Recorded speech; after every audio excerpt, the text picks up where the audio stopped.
Good evening, Manish Advani ji. Good evening, Ji. How are you, sir? All good, all good. Good to see you virtually. Same here. Same here. How have you been? How's the situation in Bahrain? I'm from Oman, Muscat. Oh, okay. Sorry about that. Sorry. So Oman, things are, I mean, I believe things are better, right? absolutely, yes, yes, that's true.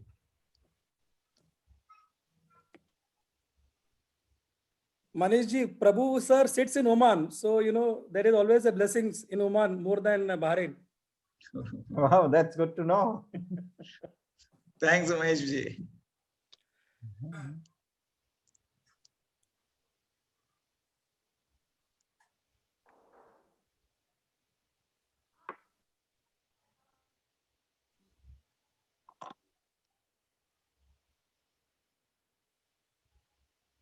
Happy to see Samson proudly wearing this lapel pin. Thanks, Mahesh ji. This just motivates, the people to keep working towards, doing a lot of different things which members really value. Thank you.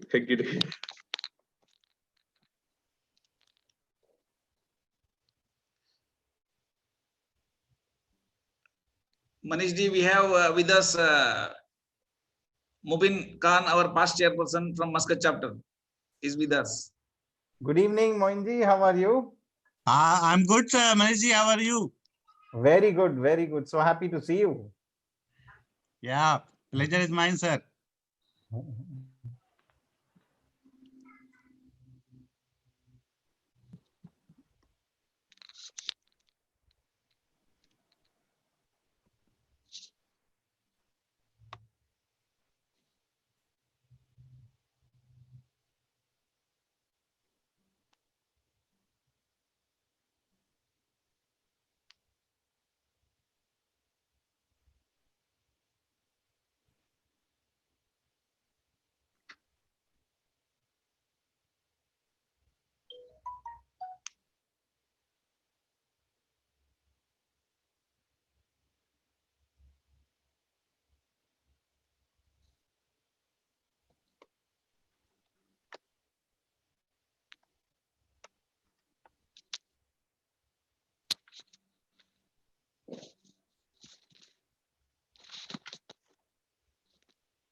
Abbas bhai, salam alaikum.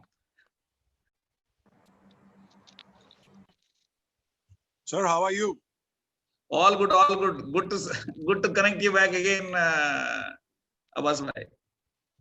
Absolutely. It's an honor, sir. Just here to listen to all the stalwarts from around the world.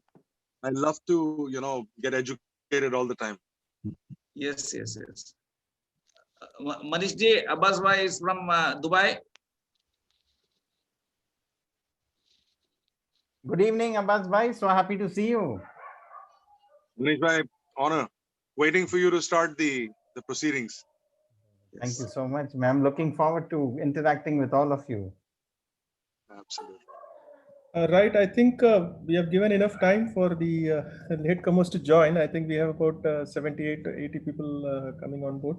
So maybe I will request Vivek to kick off the proceedings. Vivek, if you're there. Yes, Ajay, I'm here. We can start it. Yeah. So we are live also on YouTube. So if anybody wants, they can go on our YouTube page as well. Okay then. Good evening, everyone. As MC of today's event, I take great pride in welcoming all our attendees and latecomers as well in advance for today's event, which is jointly organized by Bahrain chapter of ICI and Muscat chapter of ICI. In my introduction, I am CA Vivek Gupta, a fellow member of BCICAI, and as already told, your host for the day. There is no denial that owing to the ongoing pandemic of COVID-19, today's world has been deeply affected. The environment we live in, the work culture, our lifestyles, and peculiarly our mindsets and our perceptions.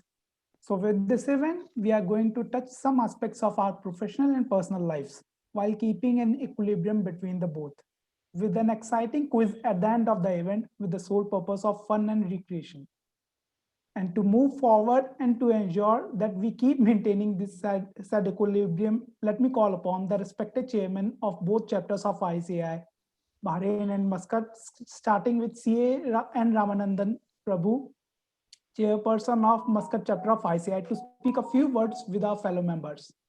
CA Prabhu, please. Thank you very much, CA Vivek Gupta ji.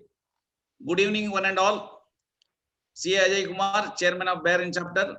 CA Santosh TV, vice chairman Bahrain chapter. CA Mahesh Kumar, past chairperson Bahrain chapter. CA Mubin Khan, past chairperson Muscat chapter. Managing committee members of Bahrain chapter, Muscat chapter. Speakers of the day, CA Manish Advani ji, CA Samson George, partner BDO Bahrain, invitees, guests, members of Bahrain chapter, members of Muscat chapter.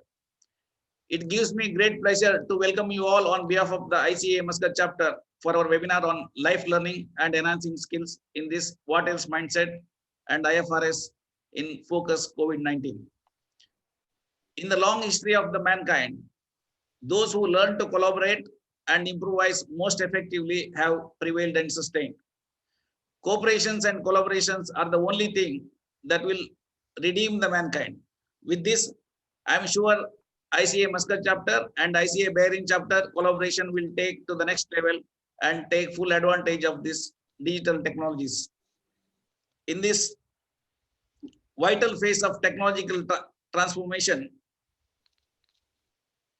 we need to believe human intelligence will remain supreme as man-made machines and controlling it. The changing the COVID-19 and the main line of our professional challenges are something we need to prepare to accept through this change. We also look ahead to hear our experts,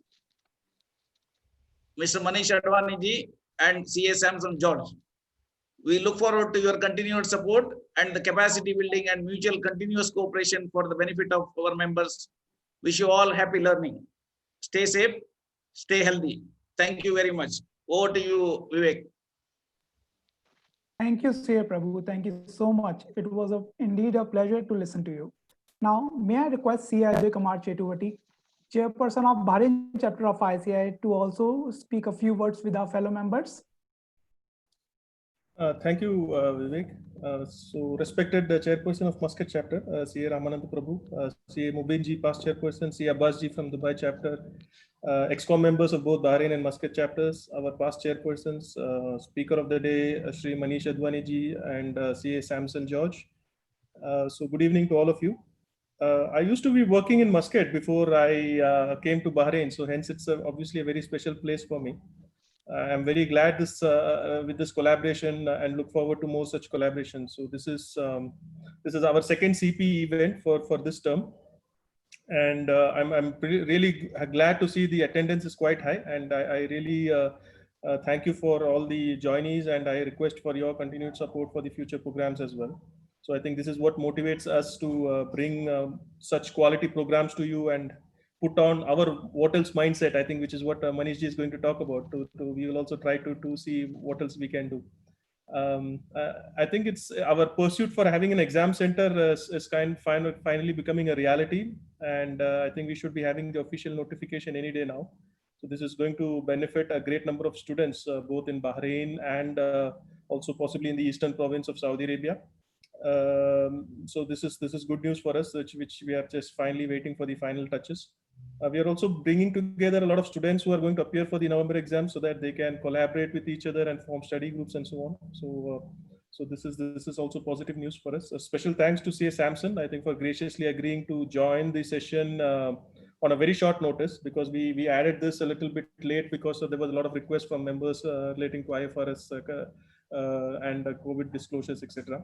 So this is also pretty good news. And of course, CA Advani ji, he's in the process of writing a book on his learning from ISRO, I believe. So I think we are fortunate to get a glimpse of some of these elements before it is actually going into the book. So thank you, Manish ji, and we wish you all the very best for your book.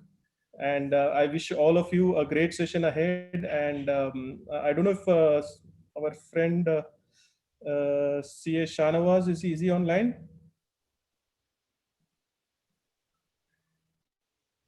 No. Okay, so I think I'll probably hand over the charge back to Vivek to take the session forward. Thank you. Thank you, Ajay Kumar. Thank you so much for your words, as always. And now is the time to lift the veil and touch one of the crucial aspects of professional life of a chartered accountant, that is IFRS. Yes.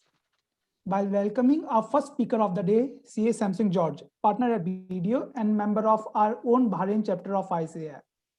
In his introduction, CA Samson George has over 13 years of extensive experience in auditing, accounting, and management advisory services. CA Samson, over his career, has led numerous assurance teams in several sectors, including insurance, hospitality, manufacturing and retail business, service sector, construction, and not-for-profit entities, and the list is huge. He also assists his clients on numerous special assignments, which include internal control reviews, liquidations, business valuations. So, not taking much time, may I request CA Samson George to take the baton and enlighten us with the IFRS implications due to COVID-19? CA Samson George, over to you. Thank you, Vivek. Thank you for that wonderful words, and just looking forward. So, as we were thinking about like COVID, we started our concept on COVID and talking more on the COVID. So, the idea was to merge the IFRS and COVID together and see what all things we can do. First of all, I'd like to thank CA Ajay and Santosh to inviting me for the session. Thanks to the EXCOM members also for having a technical session along with Maheshji's most weighted sessions. So one of those, so people are engaged. So thank you for that.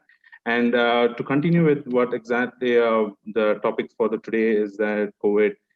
It's one of the most hated word, but trying to capture it, we have to go with the situations and all.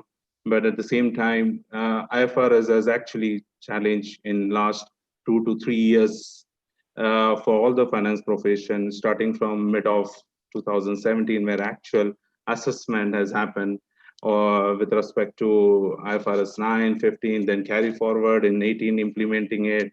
Then with 19, we actually did, and finally in 2019, everyone said, okay, fine, there's no more standards coming in 2020. Happy to go with all this continued discussion. Finally end up with having a COVID situation, more changes, more challenges coming with IFRS. It's more on the disclosure. So we thought of touching up all those. I just start sharing my screen. So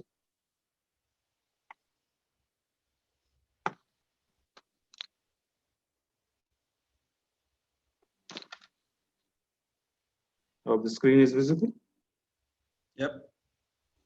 Thank you. So its main idea was that it's touching up of some of the IFRS standards, which actually in last 3 to 4 months gone through, like many business organization actually started asking queries how this has to be accounted, what IFRS disclosures need to be. So I just try to capture a few of those standards and try to have a more on the disclosure frame. I think so the standards which I try to thought of touching about is IS 10, 20, 9, 36, and 34, and to concluding with our. The main idea was, if you see the regulators actually, few of our fellow members already implemented all those standards requirement disclosures, because already the regulators has given a note like a circular, and listed companies are already published their half-yearly reports along with a separate disclosure published on the Barron Boards. If you see, all those listed companies are already published along with the financial statement, a separate statement disclosing all the factors which actually gone into COVID-19 situations.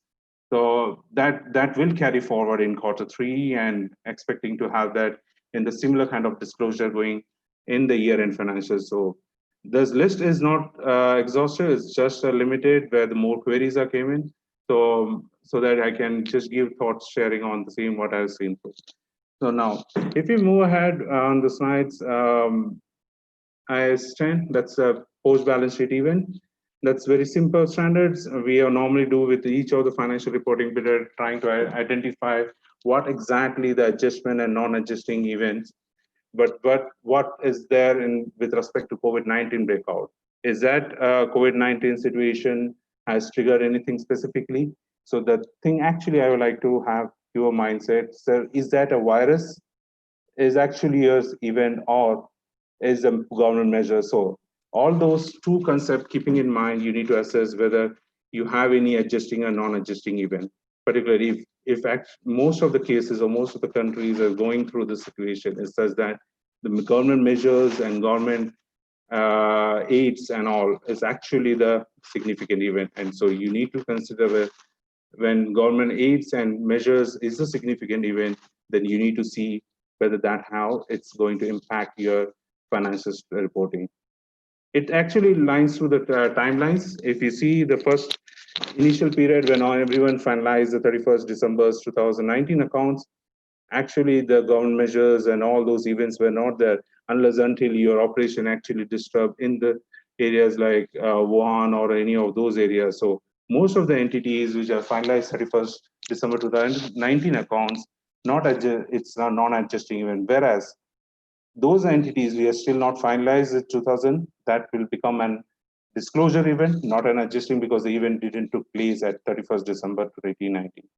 Carry forward when the WHO has announced, still it was like an initial phase when it started widespreading, but still there was no major things that are happening across the globe.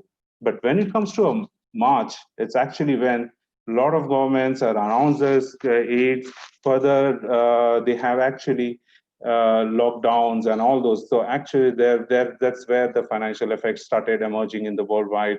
And you need to, so those reporting entities which actually happening on 31st of March will go through this phase of seeing that what is your adjustment even at 31st of March and their carry forward. So most of it that we post 31st March, it is that area where actually we are into it, and all those entities which have already published their accounts has captured those adjusting events already in the book. So you need to see the timeline actually where exactly your reporting lines, because if you're still reporting 31st, most of the reporting might have overnight right now with the less disclosure fact, not with the accounting adjustment, but post 31st March, whatever reporting line comes up, there will be an adjustment to the financial statement along with other disclosures.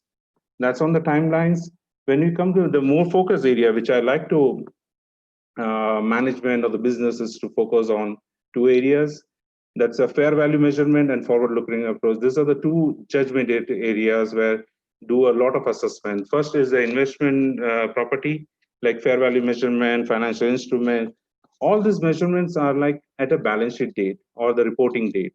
So you need to be considering those facts available or information available as on the reporting date to be the factor captured.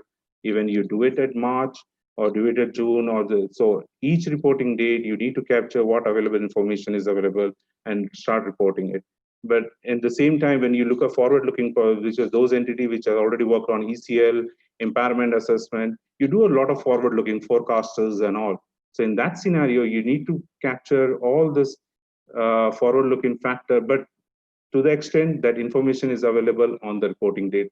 Don't go and work on the hindsight that tomorrow there will be a possibility that government will publish new aids and all. So all the hindsights are actually not captured. So make sure that your approaches, you need to change it and see what all things you can actually cover in the forward-looking approach. So in that, the best solution, what I suggest is that you actually try to craft a lot of different scenarios, like worst case scenarios, base case scenarios, and come with the probability factor, which will help you to define your forward-looking assumptions and cash flows to give a more sustained way of assessing the impairment rather than just one base of doing it. Moving further on that, that's all on the adjusting. So you need, as far as adjustment events are concerned, you need to decide first whether your activity or any what we are mentioning, is there an adjustment that has to happen, or it's just a disclosure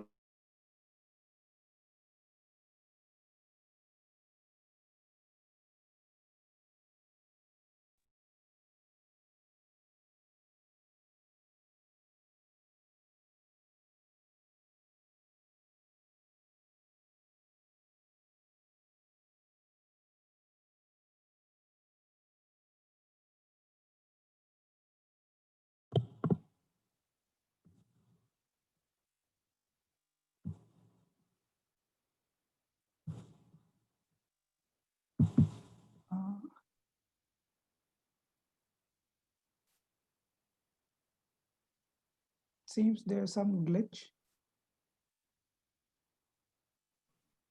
We seem to have lost Samson. I think his mic is off. I think there's Hello? some glitch. He must have dropped. Yes, Yes, Samson, sir. now we can hear you. Yes. Yep. Perfect. Need to Sorry. share your screen again. Yeah. No worries. Yes. Yeah. I did. Is my screen back? Yes, we can see. Perfect. Thank you. So now, as I was mentioning, that amendment to IFRS 16 is something that after in a quick deliberation, like in a couple of months when these events are happening, the ISB has gone back and reworked, saying that if you apply a lease modification, that was only concept what was available in IFRS 16, they have just gone back and tried to brought a new amendment to IFRS 16 to capture all those concession, deferrals, and all. But this amendments, which I'm trying to say that it's a practical expedient, that means it is shorter exemption available right now for the entity to obtain it rather than going for a lease modification process. Now, further to that, it's an optional. That means you can still go back to the lease modification and do those accountings, still works, but at the same time, you can either go for the practical expedient and avoid all those lease modification. We'll see what exactly happens when you apply both the different method and what's the impact. But before going towards that, we will see the practical expedient. So before you're eligible, whether you're actually eligible for practical expedient, yes or no, that makes a lot of difference. So to eligible in a business for a practical expedient amendment and apply in their business is that 4 criteria need to be met.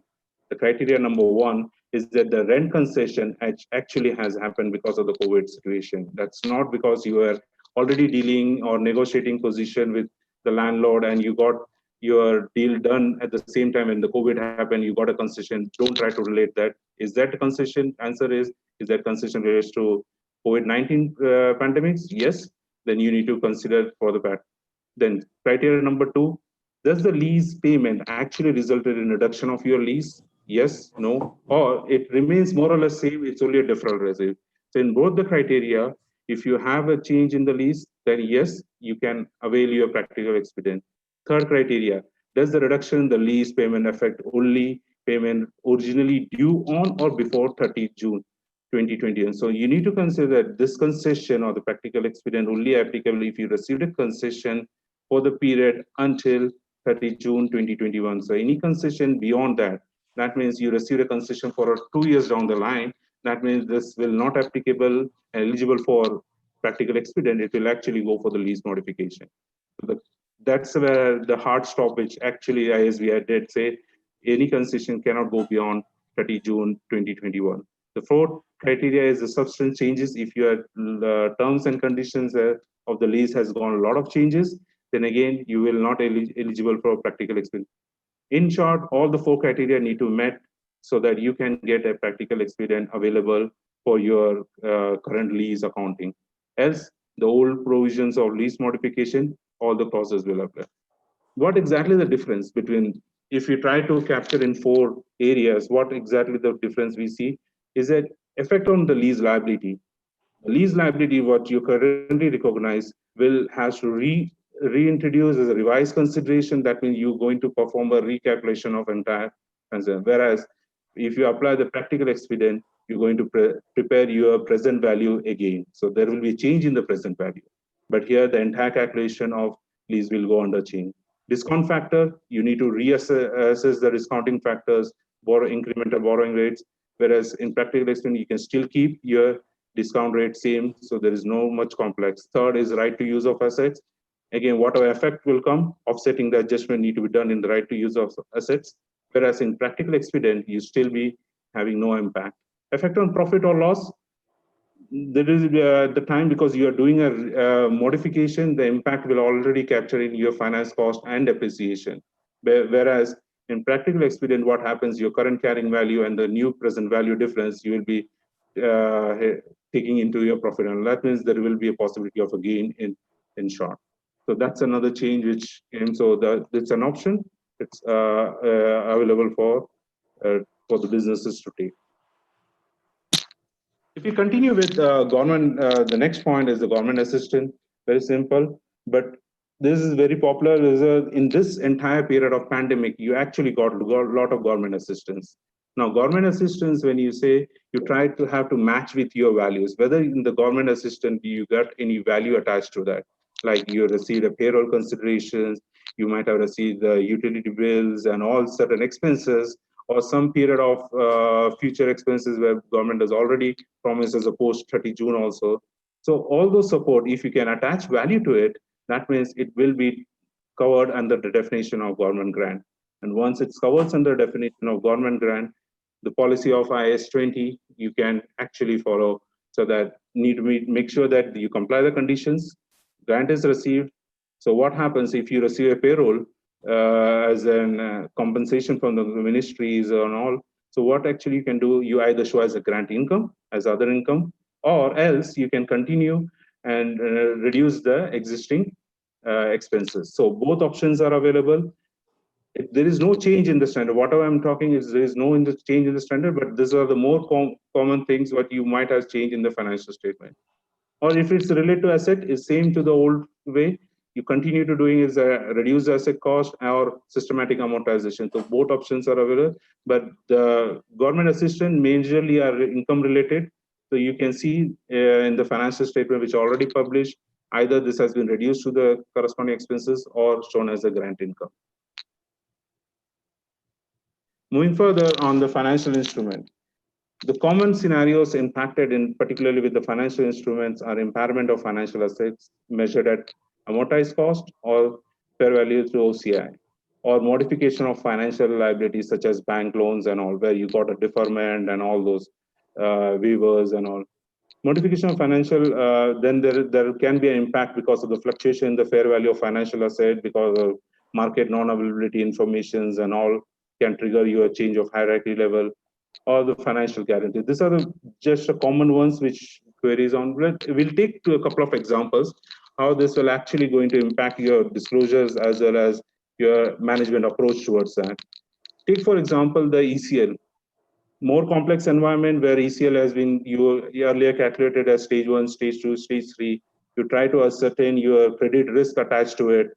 Now this particular, there's a high possibility that your ECL of 12 months now will move from stage 1 to 2 or 2 to 3. That means more probability or possibility of credit risk, default risk. So all methodology will go under change. So you need to factor all those forward-looking points when you are reporting at March or subsequent any period on 31st March 2020. And similarly to borrowers and lenders, there will be a change in the interest because they are giving a waiver of the interest, and so there will be a stage changes for them. In simpler terms, those organizations, if I say with respect to trade receivables, you have historical default rate, you have designed a module towards that.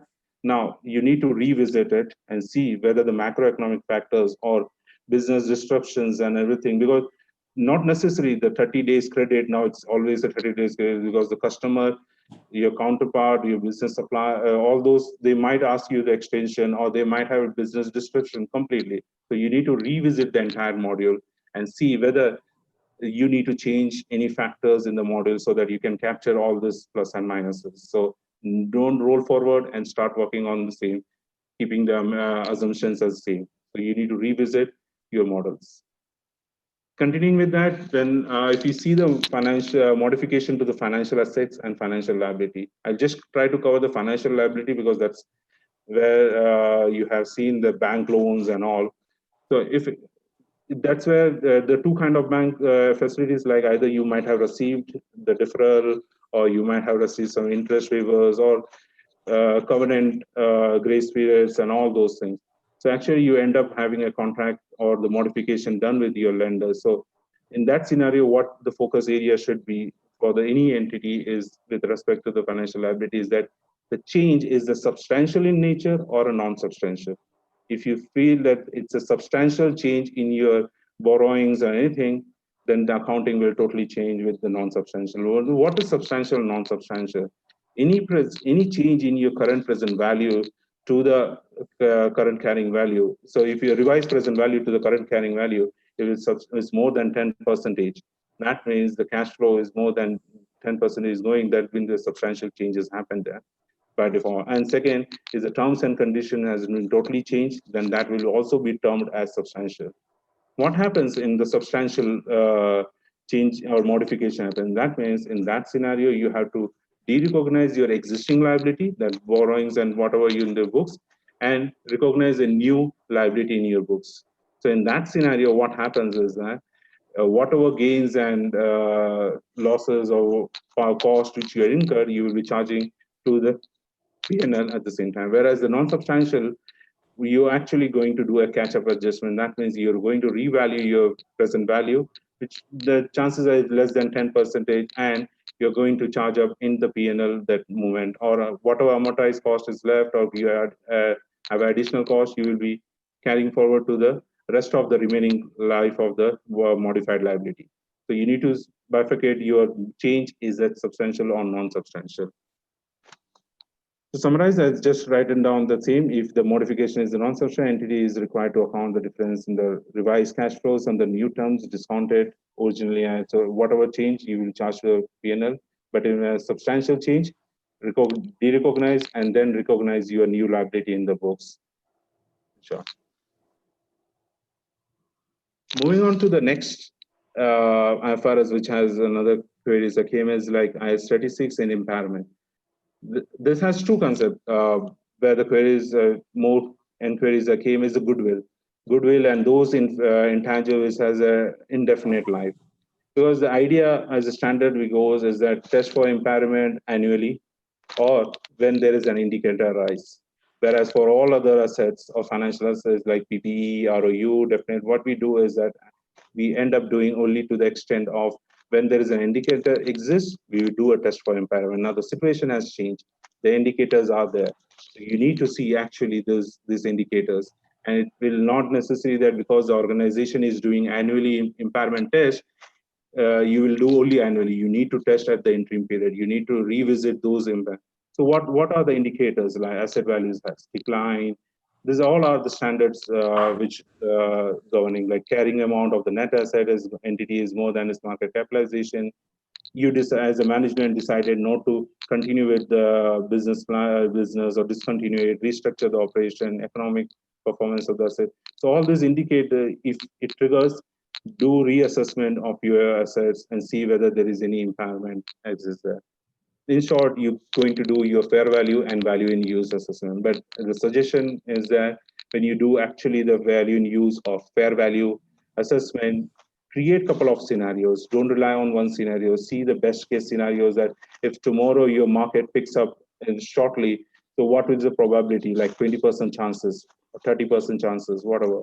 If your base case says that after 3-4 months, the situation will get better. So give a probability assessment for all your cash flows and come to a conclusion where what will be the best value in use and try to compare that as a recoverable amount. So similarly, what I said, because you need to be considering all those different scenarios and see the length of when you recover the business originally what you used to have in 2019, what time it will recover. Because certain industries or the will have a shorter period of recovery, but certain industry have a longer period, like tourism and all will have a longer period of recovery. So you need to consider which industry you are in. At the same time, you need to see once the borders are open or operations are resuming, there might be chances predicting that you might have second wave. So what will happen? Then this will continue a downtrend there.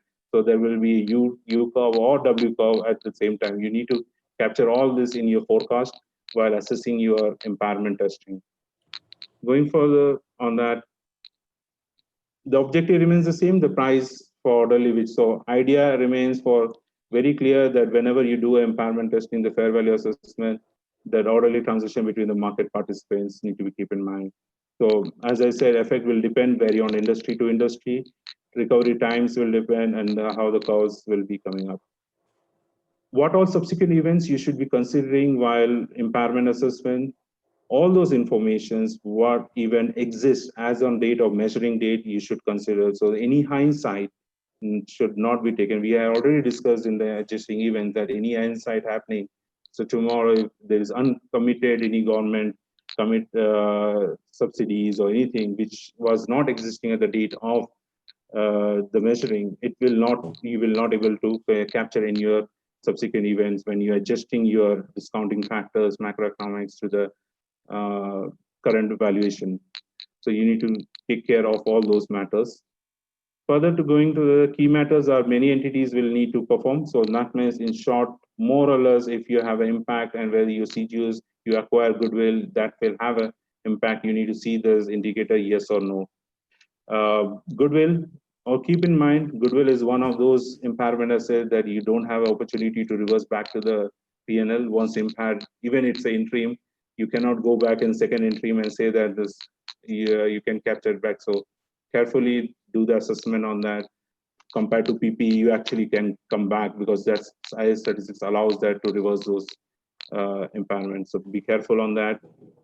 High level of uncertainty may exist. So capturing the best assumptions, because what I'm trying to say, all this, when we come into IAS 34, the disclosure requirement, you need to capture all these factors, assumptions, and everything at there, so that the reader of the financial statement will be in a position to judge why you've taken a call at what point of time, and the disclosure will judge you on that. So assumptions and everything, be very careful while you're taking up on those. Continuing with, as I said, IAS 34. If you see the IAS 34, all the published accounts, for Bahrain, it was like 31st March was exempt, regulators allowed that, but when it come to 30th of June, you have seen the 6 months report, but always the interim report are very condensed. It's always related to the main account. The idea in the disclosure part comes up that you only disclose if there is any significant event or any significant changes happen to the main accounts, or you change the policy, or you adopted new policies, or you change the judgments. So now, in the normal scenario, changes only happens when there is a new policy, accounting, or in IFRS, anything change here, or new accounting, like you brought some investment property, say you were never having an investment property, today you have investment property. So change in the accounting policies will impact. But in this scenario, you need to revisit all this, and all the significant events happen in the 6 months, or this even for the year end, like year to year prepare accounts, you need to be careful all these events happening, and you need to disclose additional than your normal disclosures. Let's take an example. In fact, this is not related to COVID. It was already there in IAS 34. Almost 13, 14 items are there. It says that if you have a significant events or transaction happening in this following areas, you need to disclose additionally with more details, like write down of your inventory. Assume that your inventories, in your business, inventories are not moving and it's an expiry period, and you have a stoppage or discontinue for a shorter period. You need to revisit, write down, so that the expenses assigned to that. Recognition of loss of impairments, and a lot of impairments, if there is there, then you need to define why exactly the impairment is there. Then change in the business or the economic substance which has resulted the fair value entity movement. Just because of the COVID scenario, significant changes are happening, you can relate to that.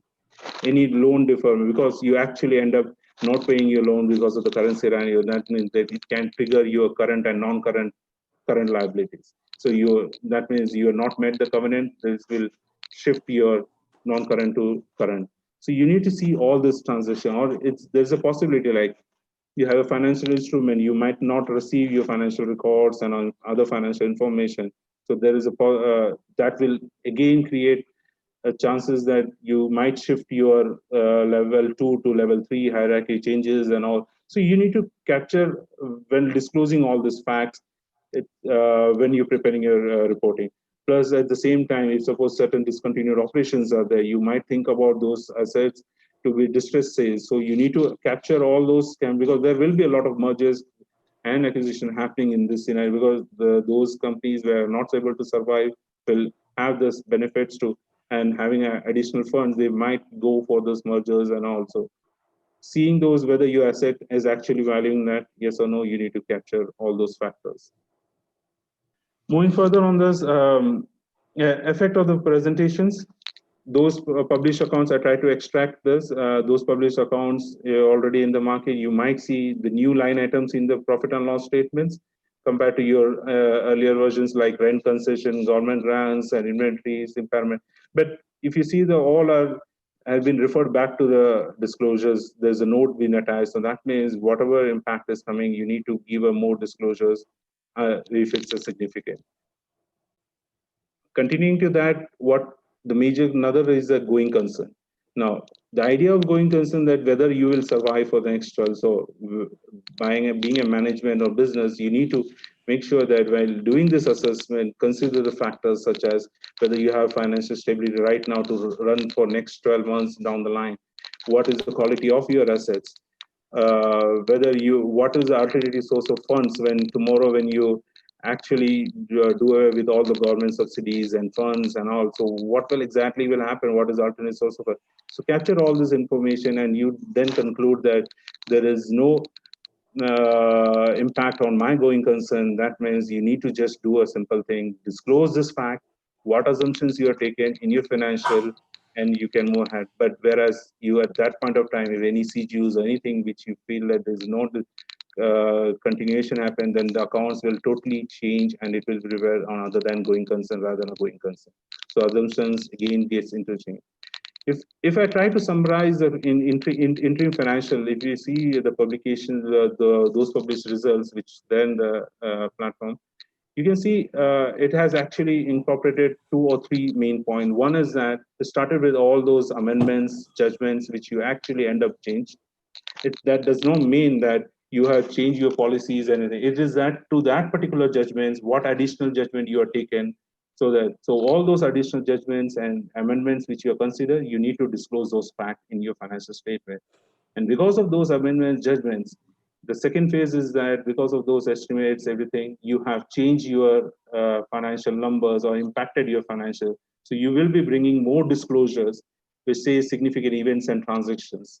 So you're going to disclose it, why the impairment has happened, what was the assumption towards that, why there was a rent concession, there is a rent concession benefit has been taken. So this has the impact of the government. And if that's a significant, you need to disclose that particular fact as part of the requirement.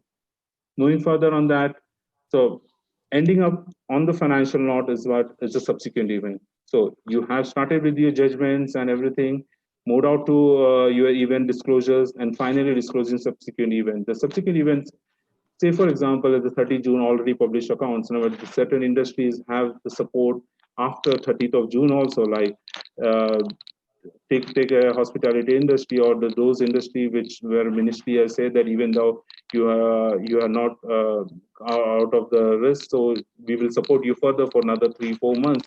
So all those committed already, you can actually go and disclose the fact. You need to disclose the fact in the subsequent event, mentioning what is the financial impact going forward is going to happen. So similar, the adjusting or non-adjusting, because this is a post-event, so you will be disclosing in your subsequent. So 3 factors, and this will continue to the year end also. It's not that only the interim financial reporting will capture this. It's actually going to cover when you do year-to-year account also. So you will be disclosing your judgment change, you will be disclosing your financial significant events, plus finally concluding whether is there any transition subsequent to 2020 when you're going to have any benefits or impact on your business. So that's a 3 main disclosure coming in the interim reporting. Thank you. So that's all the major points which is there, but I just want to tell specifically a couple of things is that accounting and the financial reporting, each industry will be unique. It will be specific. So don't judge. It's a very broad changes and significant matters are happening. So be very specific industry to industry rather than have a general conclusion on your business.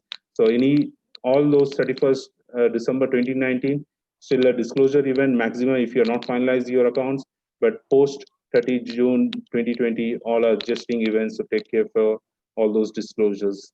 And concluding that, for the best part is that you, me, all are in the same boat. We don't know, we've never seen this kind of things in past. So all will be learning as the journey goes, borders opening, operations. So new disclosures and everything, we will be revisiting our standards again to see that anything more can be given for the understanding of because the readers of the financial statement or stakeholders like to know more what happened so that they can take a call. So this will be a learning phase. There is no guidance right now which can give you like a broad, say, this is the box you need to cover inside this. So this will be like what just as our next session, that what else. So there will be a lot of else will be coming up as we go ahead. So thank you on that. Thank you for, if I just open the floor for the discussions, anything Q&A, I'm happy to go ahead. So thank you, Sam. I think you can see Sam's contact information there. So if anybody has any questions, of course, you can reach out to him using those emails. But I think we can probably take a couple of questions.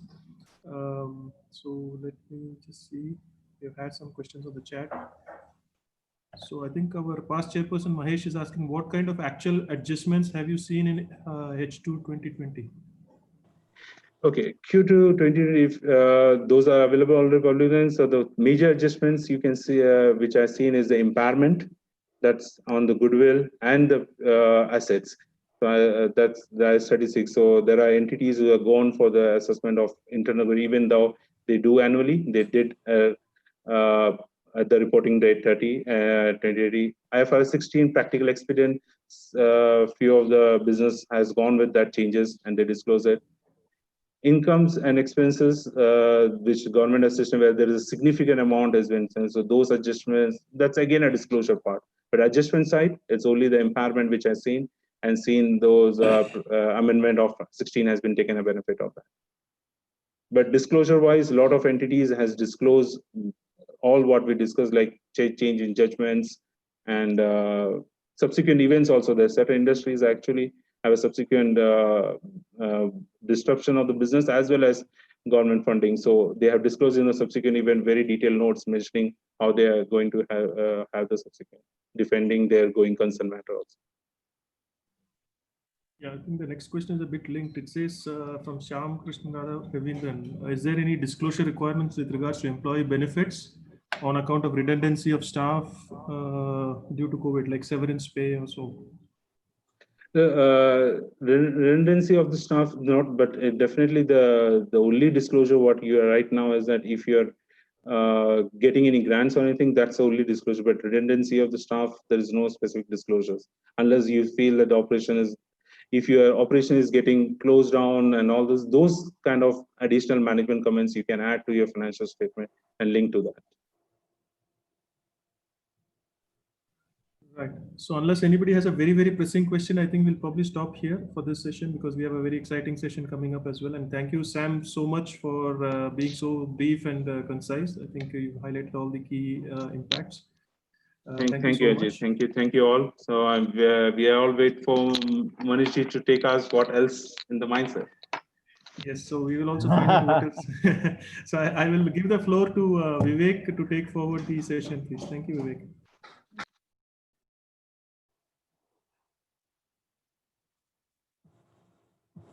Vivek is there? Yes, I'm here, Ajay. Yes, okay. In a time of drastic change, it is the learners who inherit the future. The learned usually find themselves equipped to live in a world that no longer exists. And I would say thank you, Samson George, to help us sharpen our knowledge and equip us with the IFRS 9 related skills. IFRS. Often in today's disruptive world, individuals and organizations are left with only one of the two options, perform or perish. And when the results doesn't equate with the performance, we end up questioning ourselves, what else I could have done to make it better? Now, what else can either be a question or a mindset? So if the what else becomes a mindset rather than a mere question, it can help individuals and leaders survive and thrive in any situation. But still the question remains how? To answer this, we are pleased to introduce Mr. Manish Advani to tell us about what else mindset. Based on lessons learned from ISRO, yes, Indian Space Research Organization, in his own unconventional way. In introduction of Mr. Manish Advani, he is a business leader, also popularly known as the Coconut Man of India, 7 times TEDx speaker, an award-winning storyteller, change leader, a brand builder, also known for, again, his unconventional ways of positioning and building individual and corporate brands in the industry. Mr. Manish has over 2 decades work experience of working in different geographies, has won International Green Apple Award for India at the House of Commons in the British Parliament and other numerous awards. Being listed in the top 100 storytellers in 2018 and 2019, Mr. Manish has a personality so diverse that if I keep speaking, that third slot of speaker has to be added for me as well. So without much wait, let's call upon Mr. Manish Advani with a huge round of applause. Over to you, sir. Vivek ji, I'm humbled by your kind introduction, and Manish it's an ji, honor and privilege to sorry. be back with everyone. Sorry, before Manish ji starts, I just want to inform all the viewers that we will have a quiz at the end of the session, and not the end of the session, after the vote of thanks. So that will cover both what Samson had already covered and what Manish ji is also going to cover at the during the next session. So I would request all of you to pay attention to it. It will be a Kahoot quiz using the Kahoot app or the Kahoot browser. So please stay tuned and listen carefully, I would say. Thank you. Over to you, Manish ji. Sorry. So thank you so much. I mean, thank you for giving me an opportunity to share some lessons which I learned from ISRO, which is the pride of India. It's always a privilege to share these lessons. It was a year ago when, you can see Vikram lander on the screen along with the orbiter, and, ISRO was actually working on the Chandrayaan launch. The last 15 minutes were the super critical.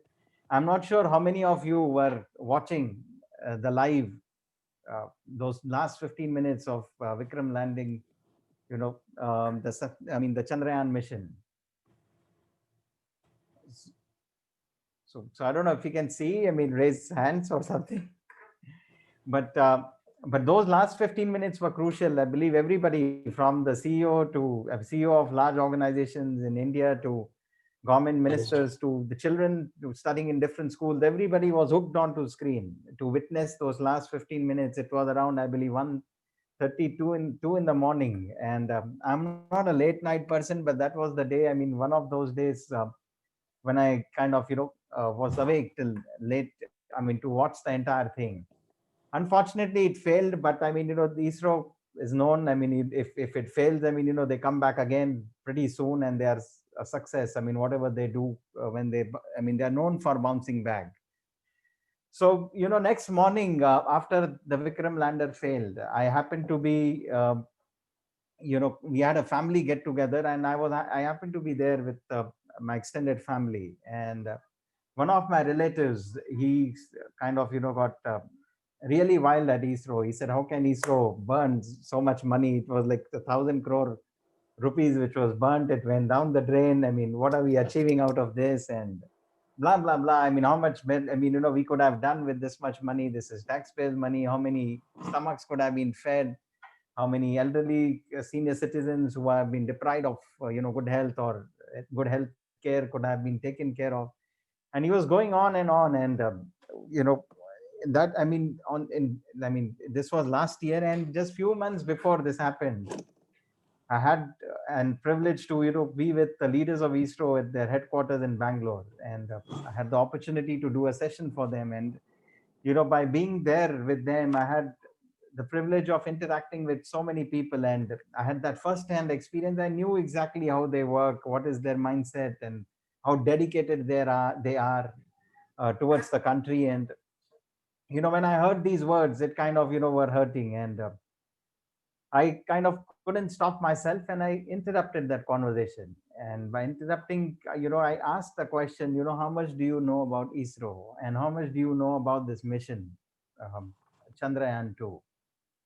So he said, Chandrayaan 2 was, to get water and, find minerals in the moon. And what are we going to achieve? There are enough places on this planet where we can look for water and try to excavate water. I said, I'm sorry, you don't seem to know much about ISRO. There were many things they wanted to achieve, and one of the things which was also part of the agenda was, to see if we can get helium-3. And if helium-3 could be obtained and can be leveraged, it's much more powerful than what's used in the nuclear energy, the uranium. And if we can get hold of helium-3, the entire India can be electrified for generations to come. And a lot more they wanted to do.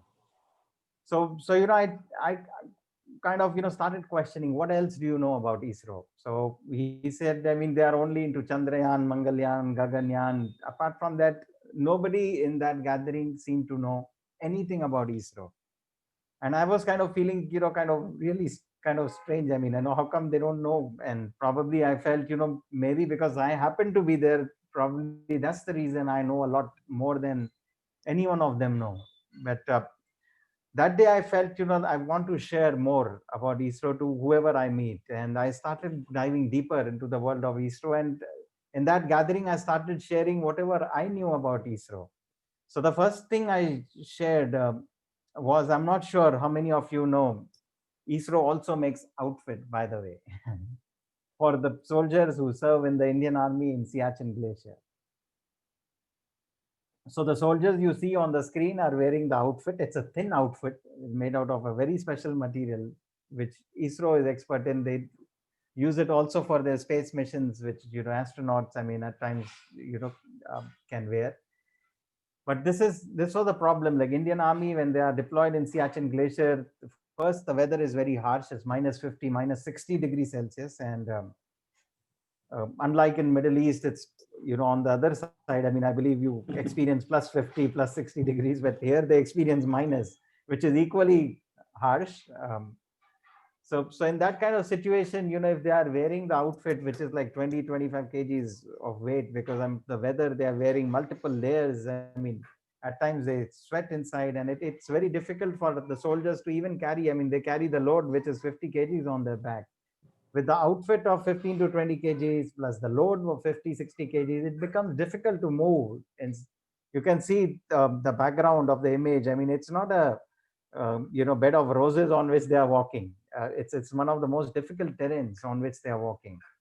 So they made this thin outfit. They solved the problem of our soldiers. So this is something which I shared with my relatives. And then I realized, then I thought, I would make it easier for them to understand what else they do. So coming back to the topic, what else mindset, what else ISRO does apart from military outfit, apart from Mangalyaan, Chandrayaan, and Gaganyaan. So I asked them a question: how many of you have watched the movie Bhag Milka Bhag? I'm not sure how many of you have watched. All the participants who are there on this call, I'm not sure how many of you have watched this movie. But if you can answer this one question, Milka Singh, what was he doing to make his living before he joined the Indian Army? So would anyone like to answer? I mean, you can unmute and answer. Does anyone know what was Milka Singh doing to make his living before he joined the Indian Army in this movie? We used to steal coal from the Indian Railways coaches.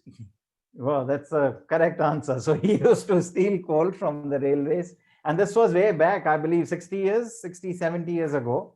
And this problem was prevalent until a few years ago. This problem was prevalent in India for 60, 65 years. The stealing was going on. Crores and crores rupees worth of goods were getting stolen. I think you are the best people to understand because you handle, the transactions and the financial statements. Imagine if you multiply the number by 60 years, if it's happening every day, and there are 700 trains, 700 good trains which move, and goods are being stolen from almost every train. And this is going for 60 years. Imagine the numbers. I mean, I'm not good at numbers, but I'm sure you must be wondering, I mean, this must be going in, I think, huge, billions of dollars probably. So this was going on. So he'll make the whole Indian Railways write down the inventory of coal that they would have. Sam, you write it down, right? Quite possible. Much more than that, probably. So this was going on. So, whoever has problem, I mean, they go to ISRO. Abhi hamare paas problem hai, ISRO, you tell us now what you can do to solve this problem. So they have now deployed satellites using which they track the real-time movement of all these 700 trains from the time they start till the time they end their journey. So they solved this problem, which was, kind of prevalent. I believe Milka Singh's movie kind of highlighted that problem. Some people, I believe, ask questions, ki abhi bhi ho raha hai kya? So the third thing, I don't know what you get out of the screen. This is at the border, India-Pakistan border. The fishermen are on the other side, they are coming back.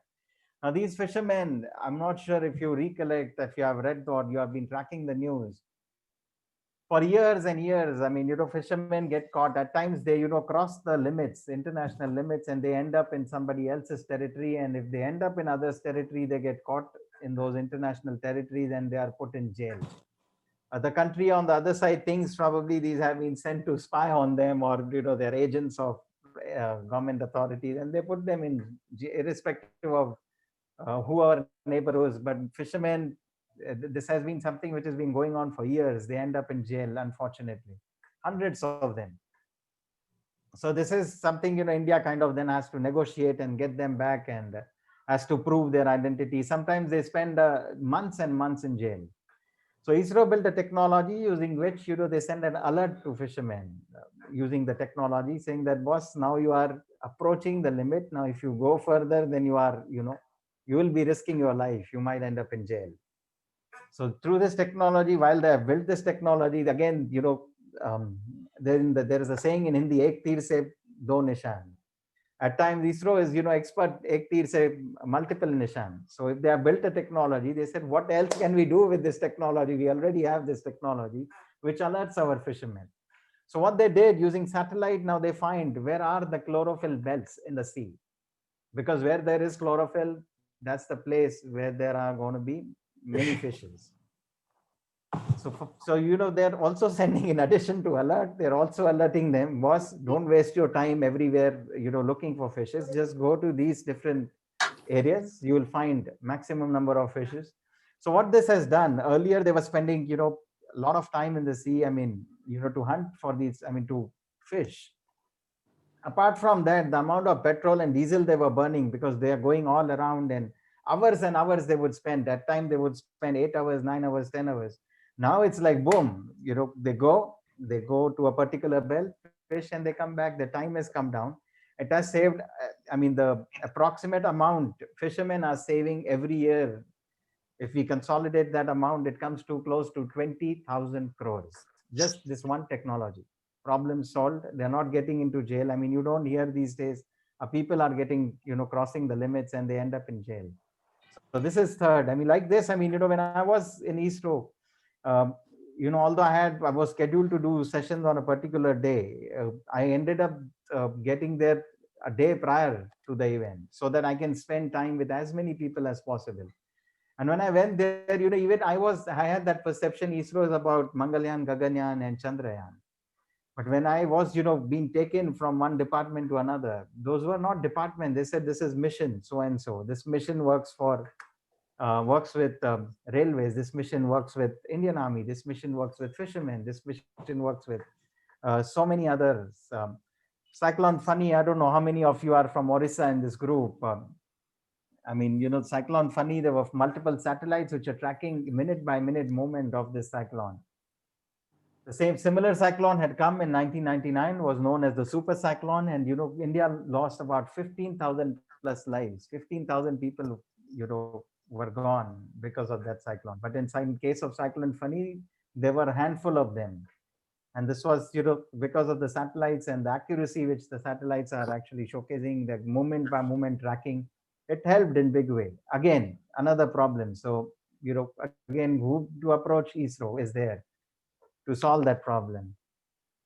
EV is going to be the next big thing in the world, electric vehicles. And ISRO is already ready with lithium-ion battery, which can solve the problem, because one of the biggest problems is, how to charge these vehicles, and also the battery storage, because one of the biggest concerns was if the car is going only 100 kilometers, and if an electric car can only run 100 kilometers, where are we going to get that charge, the next charge to move further? But now with these batteries, that problem is also taken care of. Lastly, this is something which is IRS, known as the Indian Remote Sensing, very different from the IRS in the United States, the Internal Revenue Service. But this IRS helps in maximizing revenue, because ISRO works with multiple ministries, from agriculture to water to forestry. In case of agriculture, they give them the inputs on the soil and the crops. They can grow depending on the soil and the quality of the soil, multiple things which they can find out from satellite. So it helps multiple ministries, it helps multiple entities. In fact, I believe every citizen who lives in India at some point of time, has been is leveraging the service of ISRO. either directly or indirectly. So this is what all ISRO does. This is just a glimpse of what ISRO does. But ISRO is like an ocean. When you go there, I mean, there are many things. These are just few missions I talked about. There are plenty of other things which they do. I mean, people just get fascinated when they dive deeper. But due to limited time, I cannot go into every mission. But the lessons I would like to share with you now, the lessons I learned from interacting with the leaders, interacting with different people. It was my great fortune that I could get that opportunity to serve them in some way. So the first lesson which I learned, I mean, some of you, I mean, the business you are in, the profession you are in, you might think, what is he telling us? We have been chasing money all the time, and he's telling us don't chase money. This is the first lesson I learned, from ISRO. Instead of money, chase problems. And how I can say that, I mean, the personality whom you see on the screen is Sir Vikram Sarabhai. He's the founder of the Indian Space Research Organization. And he's a personality who was born in a Gujarati business family, Gujarati Jain business family. And you can understand Gujarati business, Jain family, Gujarati family itself means business. Business means money. And it's all about multiplying money. And here you have a personality who left who began to focus his life was centered around problems. He was chasing problems continuously. The pharma movement in India, he gave birth to pharma movement, the pharmaceutical movement. So he realized there are problems. So many people are deprived of healthcare. So many children die because of multiple diseases. So he went deeper into the world of pharma. Agriculture, he went deeper into the world of agriculture to see what he can do to help the society. And in fact, the vision which he gave to ISRO till date, they live by that vision. In fact, Dr. Sivan gave that the recent interview which he gave, in that he said, we are still going by the vision of our founder, Sir Vikram Sarabhai. And that vision was to harness space technology for human upliftment and development. That's the vision with which they work. And I mean, he actually lived by that vision continuously lived by that vision. I don't know how he was able to do that. Today, I mean, people have difficulty managing one company or two companies, or, when they are in a diversified group, if they have multiple companies, they have hard time, keeping one foot in one company, another in another one. But here is a personality who is like working on very diverse set of problems. One is pharma, another is space, another is textile, another is agriculture. Wherever you go, you see one name, Vikram Sarabhai. IIM Ahmedabad, which is one of the renowned, management institutes of India, was founded by him. He was also the chairman of Atomic Energy. I mean, you name it, one name, Vikram Sarabhai. And then there was Sir Jamshedji Tata. I mean, similar vision, similar, when I compare them, I feel like, they had pretty much the similar mindset they worked with. So Sir Jamshedji Tata, a great example from the corporate world. I thought, if I'm talking about the world of ISRO, many people might think, they're funded by government, and case is different in case of corporate. It's not practical to implement what can be done in a government funded organization. So I purposely brought out his example. So Jamshedji Tata, I mean, he lived by the principle in the free enterprise. Community is not just any other stakeholder, it's the very essence of the business we do. And he worked with that mindset. He could think way ahead of time. I mean, 50, 60, 70 years ahead of time, India was, I mean, still under British rule. Here is a personality with, limited avenues of private equity and funding, is thinking of steel, because without steel, how can you build infrastructure? If we want to rise, or we want to go ahead, or we want to become more developed or advanced, I mean, you need steel. Then he thinks of power. Another thing, he came across the problem, dogs and Indians are not allowed in a hotel. He thinks of a Taj Hotel, creates a hotel which was much better, much bigger than any other hotel in India at that point of time. And lastly, IISc, the Indian Institute of Science. I mean, we believe today in the digital world, we are living in an interconnected world. But I believe even without digital, at times, we lived in an interconnected world. These both personalities you see on the screen, there is a strong connection between them. The Indian Institute of Science, which Sir Jamshedji Tata built, for which he struggled the most, and he went to an extent because people said, how are you going to sustain it? Sir Tata said, I'm going to adopt Indian Institute of Science as my third son. And he actually made his will change. He made adjustments in his will, ensuring that this institute is taken care of even after his departure from this world. And that's the place where Sir Vikram Sarabhai did his thesis under Dr. C.V. Raman. I mean, there's such a correlation, and they work with a similar mindset, the what else mindset. What else can we do for the community? The second lesson I learned was the impact. I mean, what is the impact which we are creating by doing whatever we are doing? What is our impact quotient? ISRO, I just talked about, I gave you multiple examples of their impact to railways, agriculture, fishermen, and to multiple entities. In addition to that, they also impact our neighbors. The multiple neighbors they impact. This is a SARC satellite which they launched to see how they can, assist multiple countries like Nepal, Bhutan, Afghanistan in their journey. And by doing this, I mean, they also help at a nation level to build bilateral relations with different countries. And it can actually take care of a lot of geopolitical risk.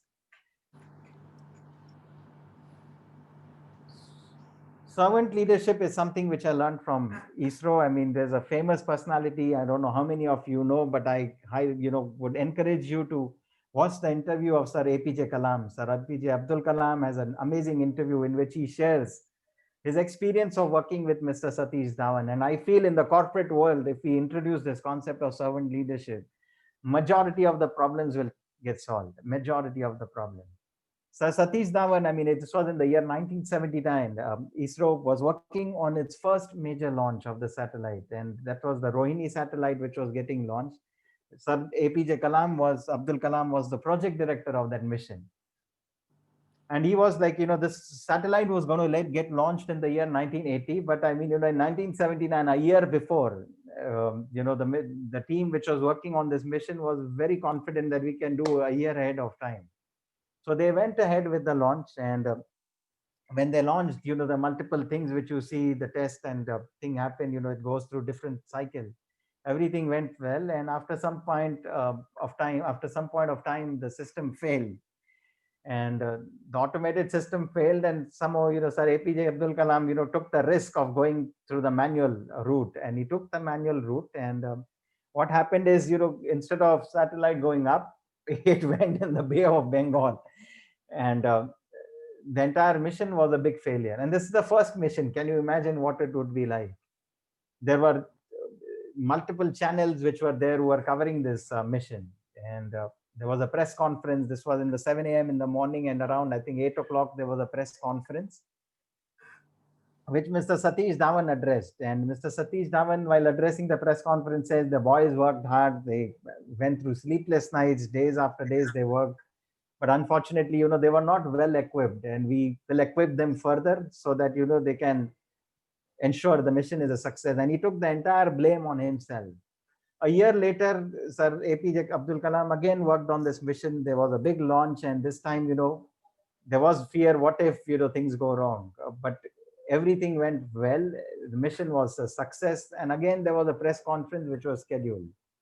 So Sir Satish Dhawan comes to Sir APJ Abdul Kalam and tells him, this time you go and address the press. So while sharing this experience, Sir APJ Kalam actually kind of, you can feel the tears in his eyes. He says, the leader, the servant leader, when a personality like, Satish Dhawan, when things went wrong because of the team, I mean, the team or the director and the majority of the people, the entire blame the leader took on himself. But when everything went well, he gives the entire credit to the team. He gives the front stage to the team. Now you take the front seat, you take the front stage.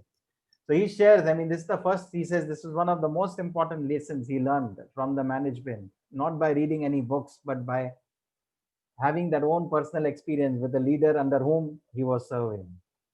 So I felt, servant leadership makes a huge, huge difference. Collaborative approach, something which I felt, in many a times within the organization, teams work in silos. But here is an institute, here's an organization which works with multiple educational institutions. They work with multiple startups, they collaborate. And one of the things which I picked up from Sir APJ Kalam, I mean, there's a nice book which he has written, Ignited Minds, and in which he writes, if you are working in a missionary spirit with a vision, then there is nothing which will be impossible in your journey. So it's so important to work with a missionary spirit and with a grand vision in place.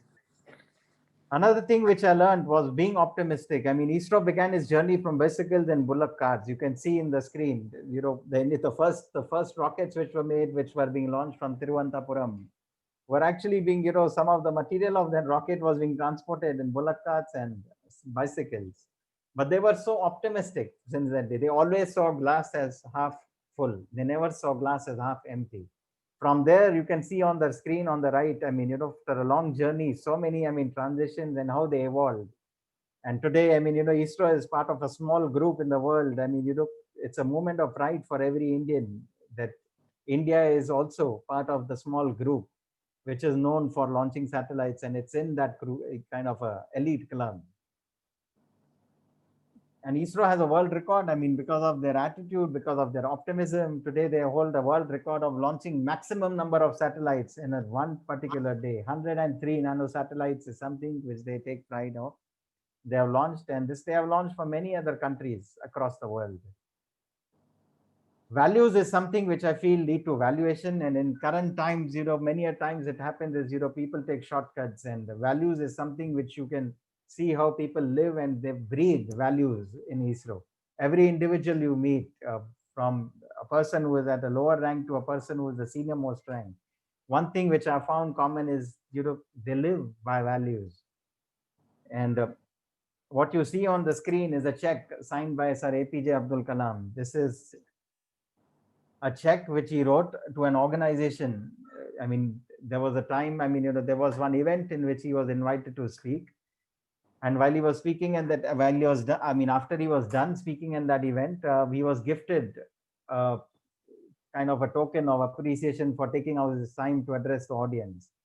The gift which he got was a grinder. And when he got back home, he realized that he cannot take this, and he sent that grinder back, but the organizer refused to accept it, and he again sent it back. So Sir APJ Kalam said, okay, I'll keep this with me. And the next morning he wrote a check and he sent it to the organizer. I mean, usually, as an individual, I mean, there are many people who live by values. They also write checks. At times I mean, some people even forget what he did, like what the organizer who received the check, organizer decided, I'm not going to encash this. He framed the check and he kept it in his office. 8 days later, he gets a call from Sir APJ Kalam's office. Ki, boss, you have not encashed the check. We'll send the grinder back. So reluctantly, he went and encashed the check. But this was the, I mean, level of discipline in terms of following values. Even after 10 days, he was making sure that, this person encashes the check. It was, a burden on him. So this is one thing which I felt is so important, much needed, because, companies experience high amount of frauds. At times, frauds because of, internal people conniving. And you would be knowing much more than me because you are day to day, managing accounts and finances of so many large corporations. Then I realized, ISRO works. I mean, they endure in whatever they do. I mean, they went through multiple, failures. In 1979, as I said, Rohini satellite, it failed, and they work with, a go-getter attitude that, hum honge kamyab. I mean, that's the attitude they have. We will surely be successful in whatever we do. And they endure, continuously they endure. So again, I mean, 1987, they had a failure. 2006, they had a failure, but then again, they bounce back. Every failure takes them to a very different level. They bounce back in big way. Another thing I learned is they continuously reinvent. I mean, they reinvent. I mean, I'm not sure how many of you have watched Mission Mangal. In Mission Mangal, you will see how they are reinventing because of, budget constraints. They're continuously thinking what else they can do. So on the go, they are reinventing themselves. Mission Gaganyaan and multiple things which are coming. I mean, while they're working on the mission, I mean, they continuously work with the what else mindset to see how they can reinvent and how it can make it better. Lastly, the mindset is the young mindset. They work with a startup mindset, which I feel is much needed in current times, especially for the organizations which are affected because of COVID. The startup mindset can bring in a lot of energy. What I mean by startup mindset is you see kids on the screen. These kids are part of the Uvika program. So ISRO leaders and officials, many of them, they have continuous engagements with different schools in the country. Usually, as speakers, we are invited by many colleges. We speak in many colleges, but at times when we get invited in school, we think twice. What can I, do for children? I'm from a corporate. What kind of interaction I can have with children? But leaders in ISRO, they interact with children because children actually come up with a lot of creative ideas. We might underestimate them. The brain is, pretty fresh. They are still not chasing numbers, because the moment we start giving those entrance tests and get into college kind of a life, we start chasing numbers. And at times our creativity level goes down because of continuously chasing numbers. I happen to be a commerce student. I did my graduation in commerce, then I did double graduation by enrolling myself in United States. But when I was in commerce, life was all about numbers. It was centered around numbers. So creativity is much required in today's age, and I feel the more people interact with children in the school, they will actually be able to get hold of a lot of creative ideas. So what is ISRO's contribution? I mean, in terms of the contribution which you saw, in terms of the impact which they create, they also contribute financially. So ISRO in last, in 3 years, they won like 5,600. This is a bit old. I don't have the current update, but in 3 years, they earned the money which you see on the screen. It's a lot of cash. In addition to that, even in the current times in COVID, employees contributed to the Prime Minister's Relief Fund, and it's a huge amount of contribution. Just 5 crores. It's not a small amount. So what do we learn? The takeaway what I would like to leave you with is what corporates can learn from ISRO. And now I'll give you corporate examples of what I shared. One of the things, the D, don't chase money. We have an amazing example of Devi Shetty. How he solved the crisis which were heart related, not crisis, lovers related. When I talk about heart, many people think about the loving relationships, but this heart is actual heart problem. The problem with the heart, the complication in the heart, which needs to be solved. The 2 million people who get affected in India, as per the statistics, heart related problem. And there are not many facilities, and he created in such a way the facilities, the Narayan Hurdalaya which he's created. So one of the things which I learned, how they actually see how they can, solve the problem. To solve the problem, one of the main problem is the cost, because many people cannot afford heart-related surgeries. So what he did, he says, from flight simulators, he says when pilots can be trained using a flight simulator, why cannot we train our unskilled people or multiple people using, similar kind of technology? And he invested in technology. Another thing he did was, earlier end to end, while the patient is in hospital, he was taken care of by the nurse. So now what he does, what they do at Narayan Hurdalaya, they actually involve the spouse of the person who's admitted in the hospital. Because anyways, the spouse has to take care of the person when he goes home after he gets discharged from the hospital. The post-operation care has to be taken care of by the family. So instead of, letting them do post-operation care their way, they actually train them, and they also get the support while their family members are in the hospital, the extra support, so that, the burden on the staff could be reduced and that staff could be leveraged for multiple things. Impact is another thing. I is what I felt. We talked about impact. I'm not sure how many about you know about Arvind and Netralaya. They're impacting lives of millions and millions of people by doing eye operations. It's one of the most successful eye hospitals in India. If you get some time, I would suggest you read. It's a profitable institute which is doing a lot of work in impacting lives. At the same time, they're making good revenue as well.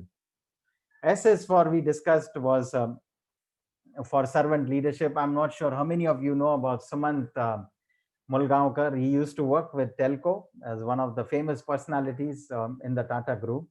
In fact, the vehicle, which is Tata Sumo, which was one of the first vehicles they launched in the SUV segment, was named after him. They picked up SU from Sumant and moved from his last name.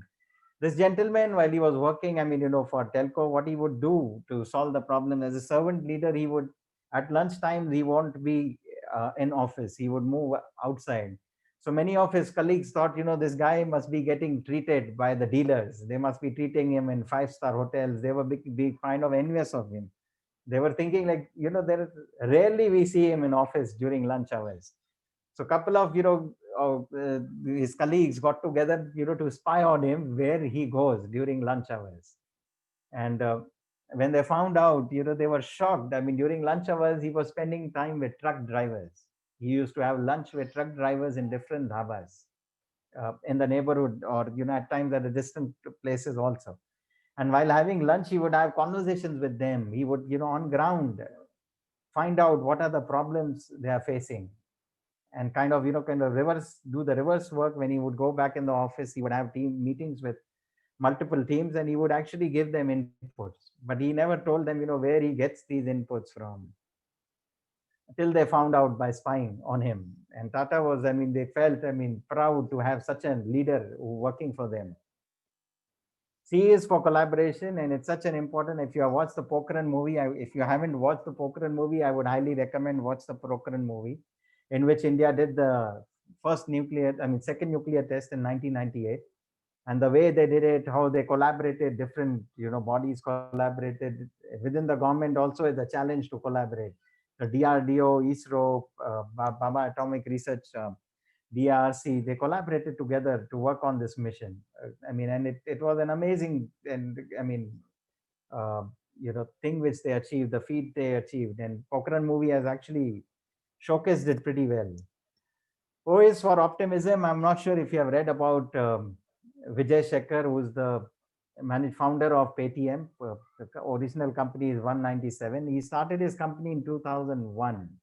Took him 17 to 18 years to reach where he is. But one thing which I learned from his journey was, that optimism.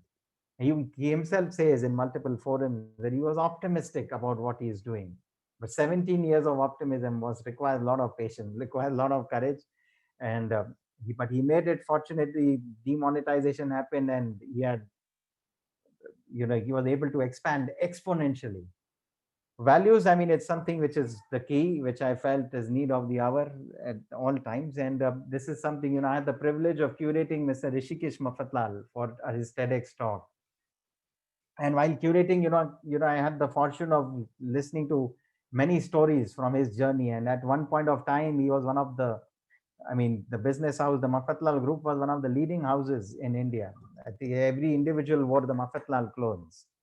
So during his journey, he said, one thing I learned from my grandfather, he was sharing that lesson. His name was Gagalbai Mafatlal.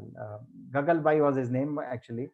So what they learned from his journey is, he was not come from a financially well-off background. And he used to every day go and sell his goods in the city. And at times he would live in the city only. And in the city, they couldn't afford to live in a hotel or, any of those places. So what he would do is he would sleep outside somebody's home. In earlier homes, there used to be verandas. So he would purposely go late in the night, because otherwise if the family sees, they will think, who is this stranger who's sleeping outside our home? And early morning, before anyone woke up, he would leave their home. Leave the veranda of their home. But after he became the Mafatlal, the big name Mafatlal, he went to that family and he, gave them a bundle of cash. He said, this is for you. And the family was saying, of all the people, why are you giving us cash? What have we done for you? He said, you might not be knowing, but, for many, many months, I lived out of your home. They said, but we don't know. He said, but I know, because I lived in a way that, I would come late and I would leave early, because those were the days when I was financially struggling. So when the time came, this Mafatlal group went through severe challenges. They were actually in NCLT, whereby kind of defunct company, which was given certain amount of time to pay back to their creditors. So Rishikesh Bhai was telling me that, they had 1,300 creditors to settle. And when they bounced back, they still had time to pay them off. But many of their advisors said, why don't you maintain the cash flow? Why you want to pay them off now? Because you still have time. He said, no, I want to settle as early as possible. And he settled 1,300 creditors way ahead of time. So he said, those are the values. Those values from my grandfather, kind of prevailed the financial system which we have in this world. Although my shareholders and others might not be happy, but, but I consciously felt I want to do the right thing because they have suffered for many years and I don't want them to suffer any further. E is for endurance. I mean, Sir Jamshedji Tata I talked about, and he is a perfect example of man of steel. I mean, he endured so much to build the Tata Group from where it was to where it is. I mean, the foundation which he gave is amazing. Reinvent, Maggie is an amazing example. I mean, they went through tremendous amount of trouble in between, and people were missing Maggie, and that reinvention was they came with different flavors. That setback didn't take them behind. That setback actually helped them bounce back in a much bigger way.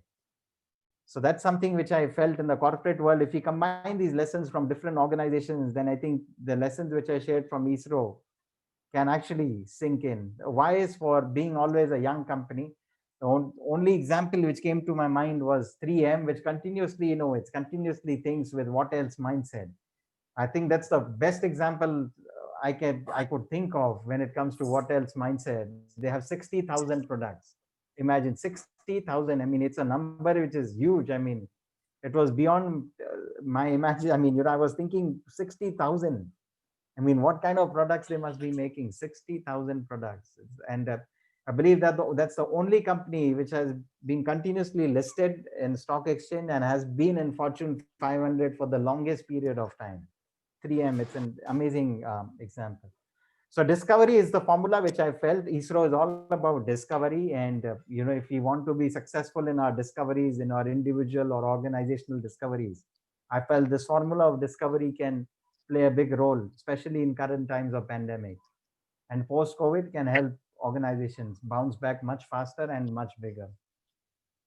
So I'll be more than happy to take, if you have any questions, would be more than happy to take those questions.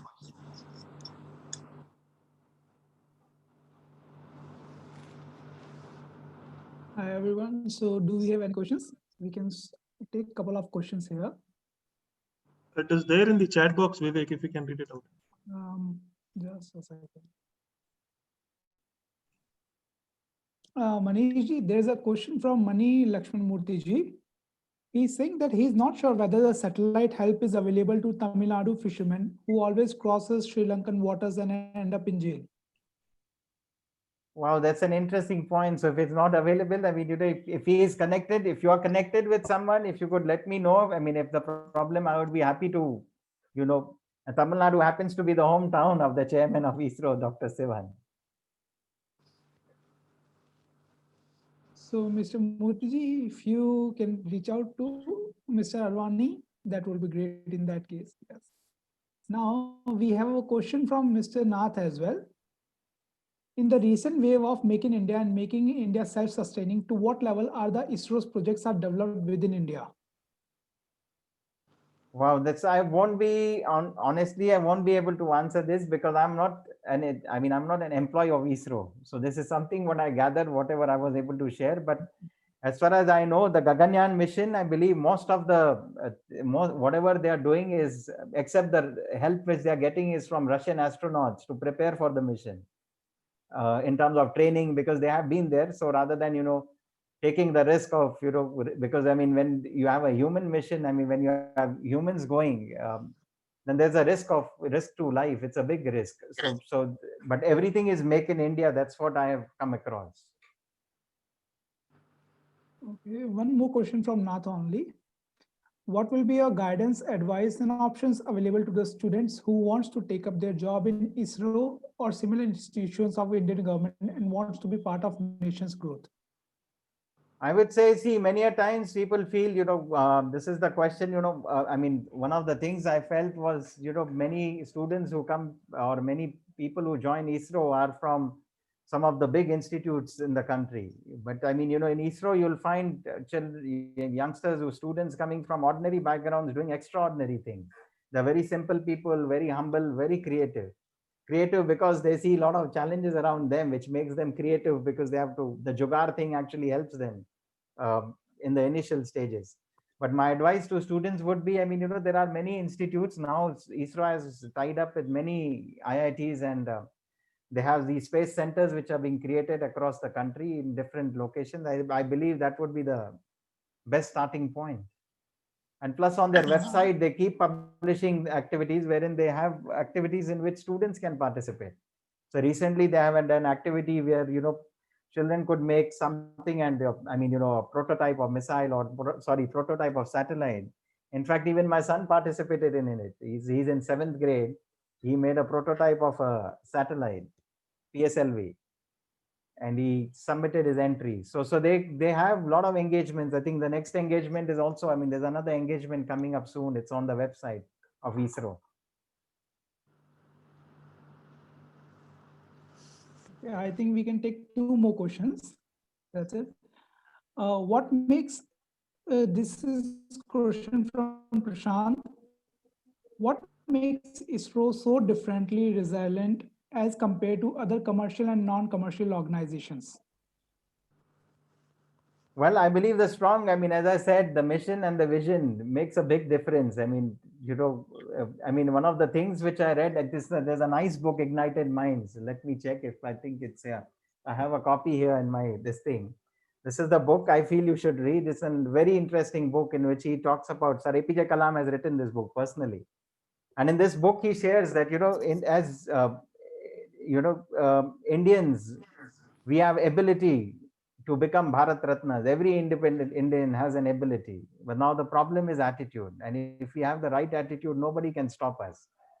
Nobody can stop us. So I believe they have the combination of ability and the attitude, which makes them, do what they're doing. Wonders after wonders. Just last question, Mr. Advaniji. As a chartered accountant, what do you think, how can we contribute and tie up with ISRO so that our community can be benefited from that as well, and we can be a part of nation's growth from ISRO's perspective? I believe, Ajayji has the coordinates of, the Scientific Secretary of India. If you write to him, I think it would be, that's an amazing question you have asked. I think they are very open-minded. They are collaborating with IITs. I think you should, write to them. How can, Chartered Accountants Group can collaborate with them? And I think that would be an interesting, thing to see. It would be something very different, and I'm sure something amazing will come out of it. Manish, one last question from my side. I think recently there have been some discussions relating to the privatization of some parts of ISRO. I don't know if you are aware of what exactly is happening. How will that have impact? Yeah.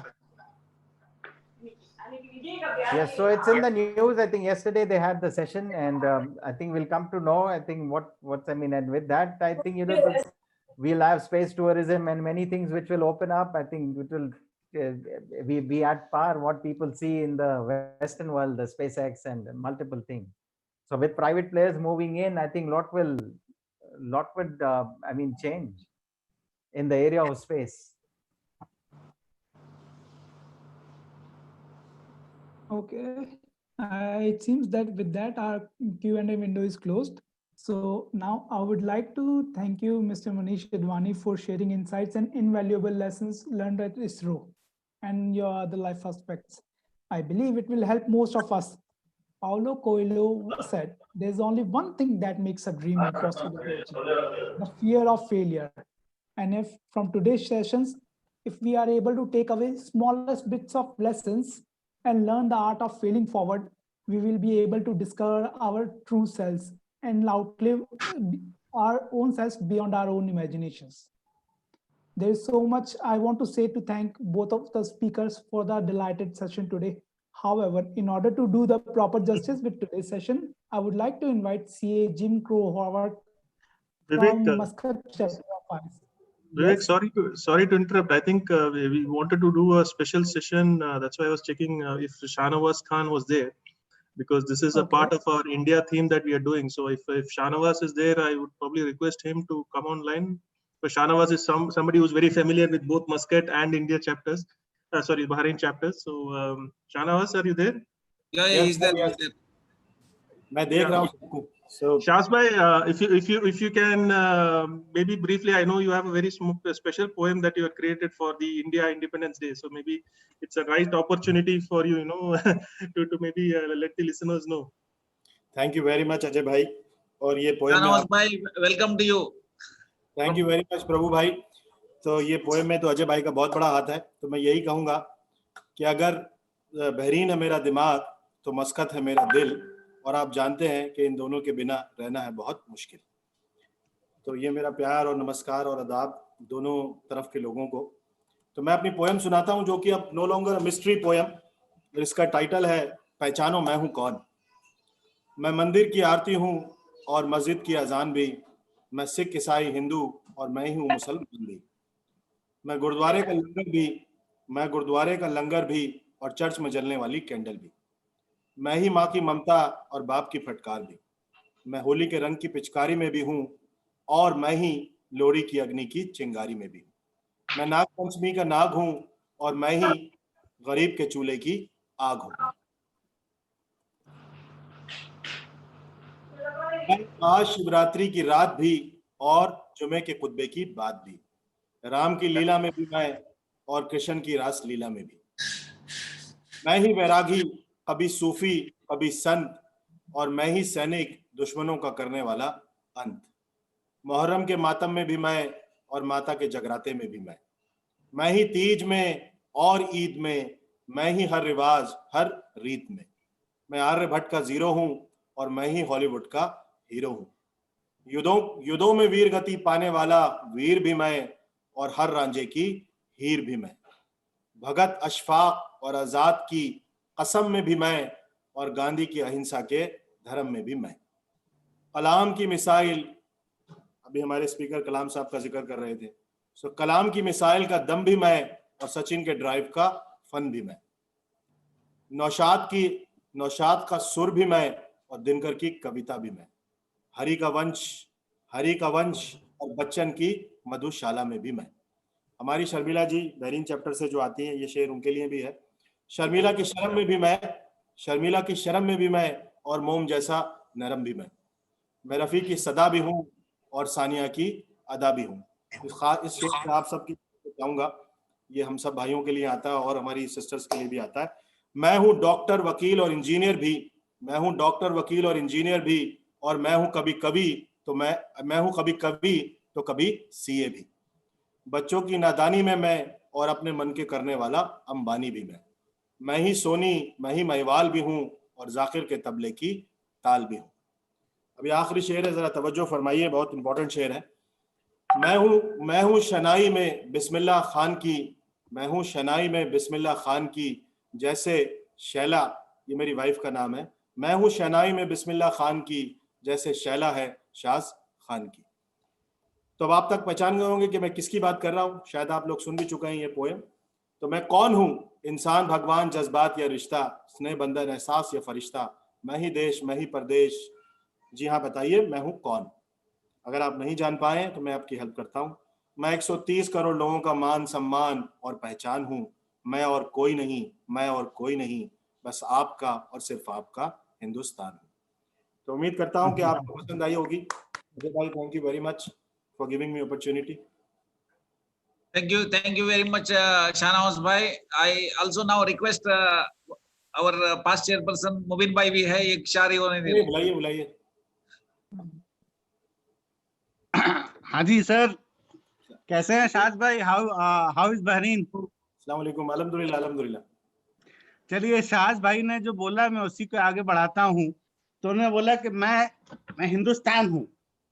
तो इस पे मैंने बहुत पहले कविता लिखी थी कि मैं हिंदुस्तान हूँ, हरदम तुम्हारे साथ में हूँ, तुम्हारी रग में हूँ और तुम्हारी सांस में हूँ, मैं तुम्हारी आवाज में हूँ। मैं हिंदुस्तान हूँ, हरदम तुम्हारे साथ में हूँ। मैं तपती रेत की उन चिलचिलाती चौकियों में हूँ, मैं तपती रेत की उन चिलचिलाती चौकियों में हूँ। खून जम जाए जहां उन सर्द चोटियों में हूँ, वहां मुस्तैद उस जवान के मैं हाथ में हूँ। मैं हिंदुस्तान हूँ, हरदम तुम्हारे साथ में हूँ। मैं अनाजों के गोदामों में छुपी बोरियों में हूँ, 8 लोगों के लिए बन रही उन 4 रोटियों में हूँ। मैं अनाजों के गोदामों में छुपी बोरियों में हूँ, 8 लोगों के लिए बन रही उन 4 रोटियों में हूँ। भूखे बच्चों के मैं सदाओं में हूँ और उनकी माँ की उन लोरियों में हूँ।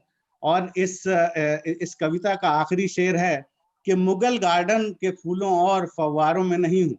हिंदुस्तान हमसे कहता है, हमारा वतन, कि मुगल गार्डन के फूलों और फव्वारों में नहीं हूँ। कभी आ जाना, मैं जलियांवाले बाग में हूँ। मैं हिंदुस्तान हूँ, हरदम तुम्हारे साथ में। Thank you very much, Movin bhai. You took us to post-independence. Thank you very much. Anyways, Go Manish ahead. bhai, Manish ji, this is the what else mindset of our members, I guess. No, that's simply amazing. So I think this was supposed to be a dedication for our Independence Day month. So I think we very, very perfect conclusion. So maybe, yes, I think Jim, if you can move ahead with the VOT. Provide a vote of thanks. Yes. Please. Thank you and good evening. I take this event as a positive impact of COVID. We got the opportunity for both the chapters coming together and conduct an event thanks to the technology first. And we have witnessed 2 excellent presentations. First one by CA Samson George. He took us across the IFRS with the COVID in focus. And in his crisp presentation, he highlighted the disclosure requirements and all. And the second one by Mahesh Advani ji. He explained a lot of things about ISRO, which we are not aware. And he highlighted the fact that ISRO is a pride of India. So on behalf of Muscat chapter and the Bahrain chapter, I extend sincere thanks to both the speakers for their efforts. Thank you very much. And I know this is a weekend. Still, we have a good number of participants. We have at one stage more than 115 participants were there. Thanks to all the members for joining this event and making it a big success. And a special thanks to Shanavas and Movin Bhai for the poems. And also, I have seen a lot of past chairpersons and chairmen on the viewers list. Thanks to all for joining and all the MC members. And I also extend thanks to the government authorities and sponsors, especially to our sponsor CBFS. Thank you. Thank you all. Happy weekend. Stay safe. Thank you very much. Yeah, members who want to participate in the quiz, you can stay on. So I will probably share my screen now. Whoever wants to just test their skills, whether you have been attentive enough. So let me just share my screen.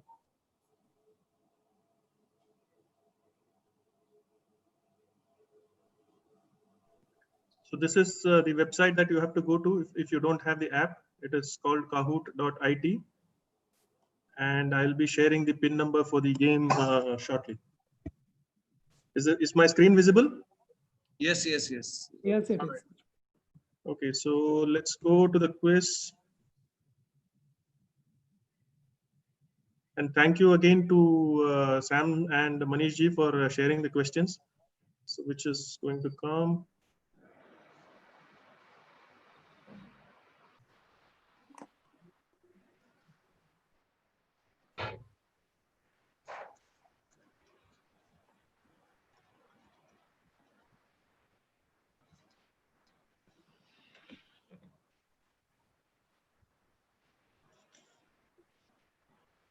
So this is the PIN. Is it visible? 44892. Please enter your membership number and first name, please. Please enter your membership number and first name as the nickname when you're asked to.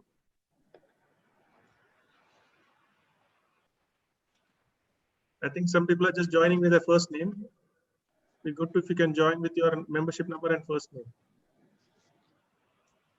We have about 90 people, close to people on the line. So about 70 odd.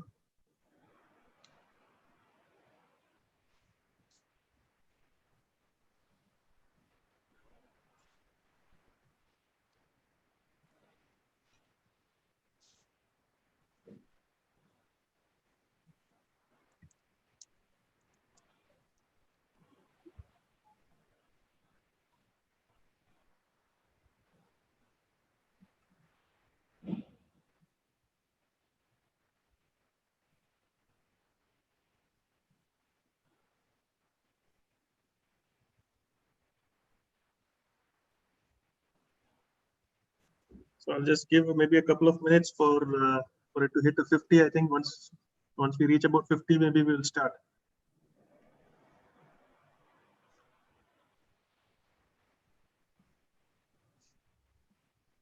Anyone else is joining as well? Because okay, 38.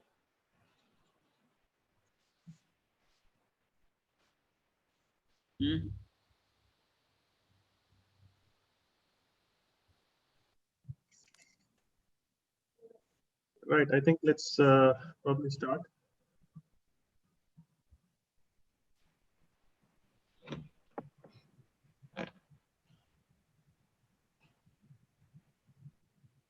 First question. When an event is considered as adjusting event after the reporting period, as per IAS 10, you have to adjust the amounts recognized in the financial statements, disclose the amounts in its financial statements. Both need to be considered. So the first 4 questions are related to the IFRS session.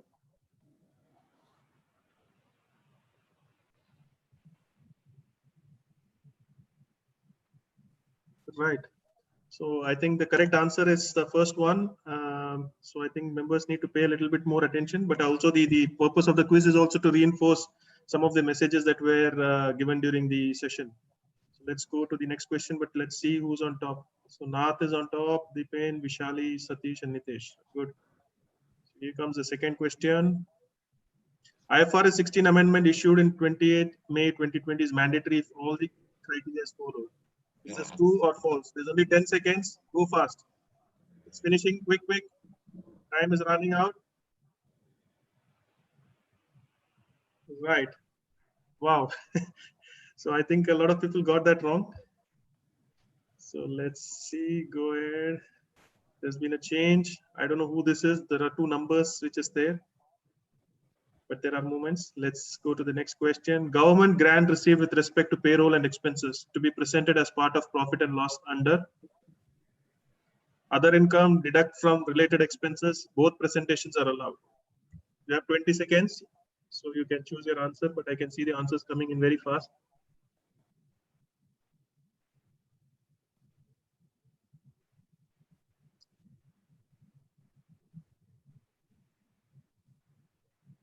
Fantastic. I think most of the people have got it right. For those who have not, so both presentations are allowed. Right, not much change. There are 2 people who have come in. Stanu has come in and Satish have come in into the top 5. Here we come to the next question. Events and transactions for which disclosure would be required if they are significant as per IAS 34. The write down of inventories, change in business or economic circumstance that affect the fair value, any loan default or breach of loan agreement, all of the above.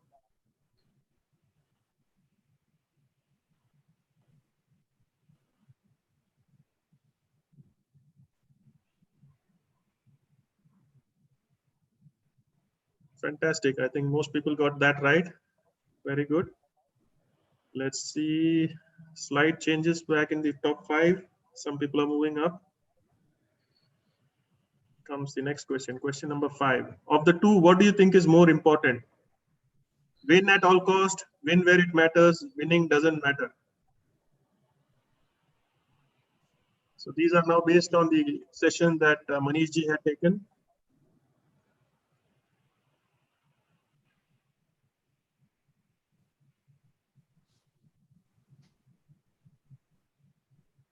Very good. So I believe the 22 people who have said winning doesn't matter are possibly sports people, I think, who are more believing in participation matters than winning. So there's a change again in the top 5. Let's go to the next question.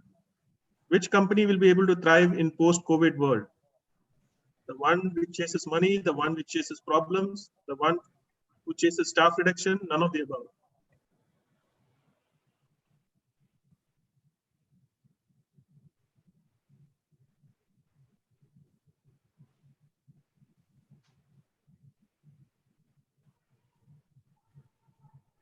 Fantastic. I think this was specifically the point that Manish had highlighted on the ISRO mindset of chasing problems rather than money.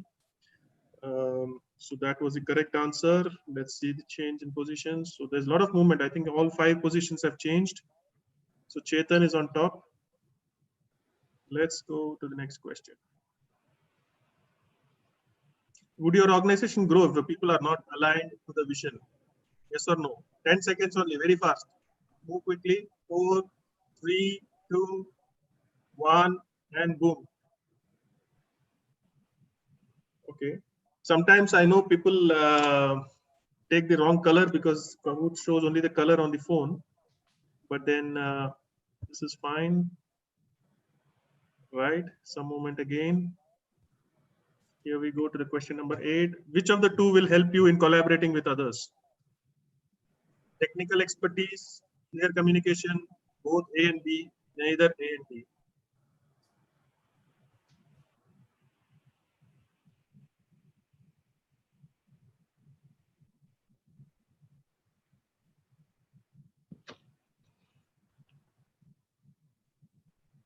Fantastic. I think most people got that right. 34. Communication is very important, but I think technical expertise is also quite important. So there's still moments, very clear moments. What should we do when few colleagues at work are critical about us? Do you reflect or do you ignore? In some ways, both answers are right, but I think what would be the better one as proposed by Manishji during his session?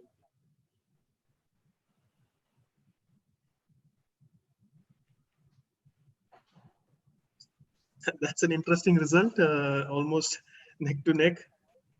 But I think he was recommending to do a reflection. Right. So still a lot of movements happening. The top, I don't know whoever that number is, 222-549. It's still on top. What plays a crucial role in Wattel's mindset? Is it a creative mindset or a fixed mindset?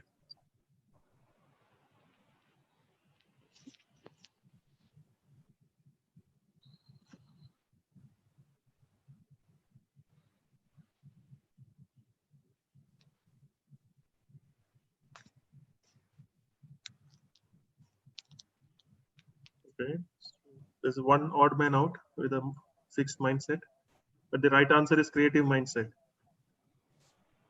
Obviously, this didn't see much change in the top. Question number 11, would continuous learning make a difference in Wattel's mindset? Yes, no, it's a 10 seconds one, so move quickly. 6, 5, 4, 3, 2, 1. Right. Okay, I'm surprised with the 4 answer, but then again, I sometimes believe that people click the wrong button in a hurry or getting confused. Some changes again. So I see our past chairperson has climbed up into the top 5. We still have 2 questions, and the last question is double points. So there are still opportunity to catch up. The second last question is coming. If fishermen adopt technology of ISRO, they will not cross international limit in the sea. They will catch more fish. They can cross into other country limits safely. None of the above. This was a very prominent highlight that Manishji had covered during his session.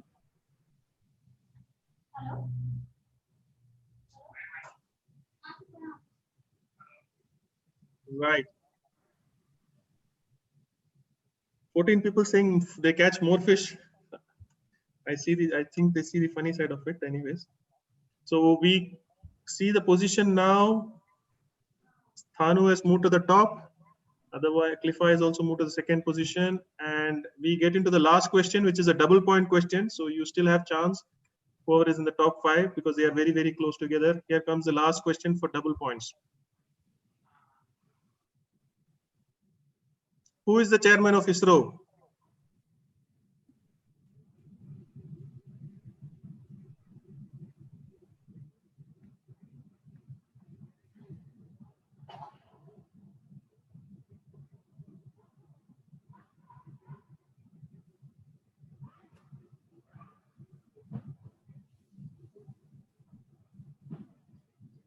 Fantastic. I think most people got that right. So it is Dr. K. Shivan, who is the current chairman of ISRO. So I think we conclude the quiz there. So let's see the top 3. Suresh is number 3. So I don't know who this is, 222-549, but the winner is Stano. So well done, Stano. Thanks, Ajay. Actually, you will not believe me. There was a threat from Ajay. There was a threat from Sam saying if I don't win it today, he's gonna come and kill me. So I had this life card read there.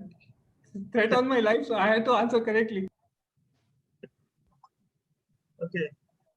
Hope you answer all the COVID like IFRS answers correctly. That was my bet.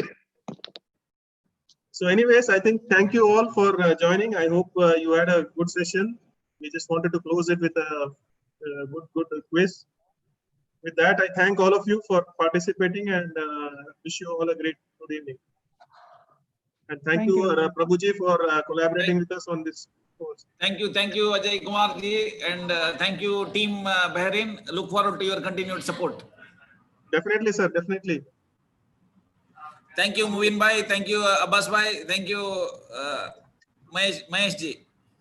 Yes, I don't know if Basbhai is there still. Maybe he can come on the camera and maybe say a few words. Thank you, PRS ji. Our session is officially over, but we would definitely like to hear from. I know, like to hear from. Yes. Thank you, Ramananji. Thank you, Mubin bhai. Thank you, Mubin bhai. Thank you. Yes.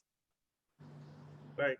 So I'm getting a lot of positive messages in the chat. So I think it's been a success. Then it's very good to know that people like the session.